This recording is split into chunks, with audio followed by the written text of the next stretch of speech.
Hello everyone, this time I'm here on the outside, not in the office, not in the workshop, working on a report on the new Carpe Iter we tested last week at KTM Adventure Rally. It was a lot of fun, really enjoyed it, and we are parking here in the direct sun, having the sun direct from the back, so you can sometimes see the shadow of the camera, which is the worst position you can give a display to show its contents. And as you can see, even at direct backlight, it's possible to read all the details of the map, which is really pretty good, and therefore the system proves to be by far better than a Samsung Galaxy Tab or an iPad.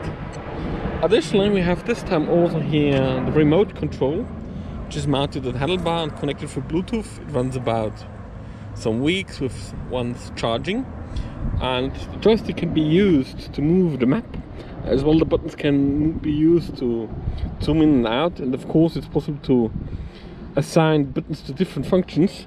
The nice thing is, if you go and look at the screen, you can move around, you can zoom out, you can move back, and we even have configured the map that way that after some time you can configure how long it centers automatically back and resets the zoom to the one you have predefined for the current speed. It's a basic function of Locus Map Pro to do that. The other thing you can see here is the really rugged and well done mounting. This time we used C-ball rim mounts. This is because we have been switching between different pads, iPad and Samsung, which is easy to do with the rim mount. You also can see the original aluminum mount, which is a lot stronger. But honestly, the rim mount holder is not working that bad, and also could be a solution to mount the pad to your bike. Another thing is, we have here today 39 degrees in Vienna, which feels a bit more than 40 because of all the asphalt and all the things reflecting the heat. We drove for 1 hour in the town, and at no point the tablet had any issues with the temperature. And this is due to the design of the tablet, which is that is quite thick built and allows a lower density of components and therefore less hotspots and development of hotspots. But other thing, and this is the reason why you should always buy this tab directly from Carpe Iter, not from Xenarc or other suppliers, the firmware is changed, so the tablet focuses more on not producing heat throughout charging batteries. It always tries to optimize the temperature and therefore loads with less power at higher temperature, and so ensures as well that no overheating takes place. We have also tested the Carpe Iter at KTM Adventure Rally, and luckily we had the chance not only to test a nice sunny weather with 35 degrees. On the second day afternoon, Yorkie told us, he's a product manager at KTM, well known, I think working there for 30 years, told us we have to go the hard way home, which honestly has been a track which you could run with a single cylinder as well. I had to do it with a 1290R, on which we were allowed to mount the system, and so we tested it in a really hot environment combined with hail and rain, really rain meanings like flooding the whole area.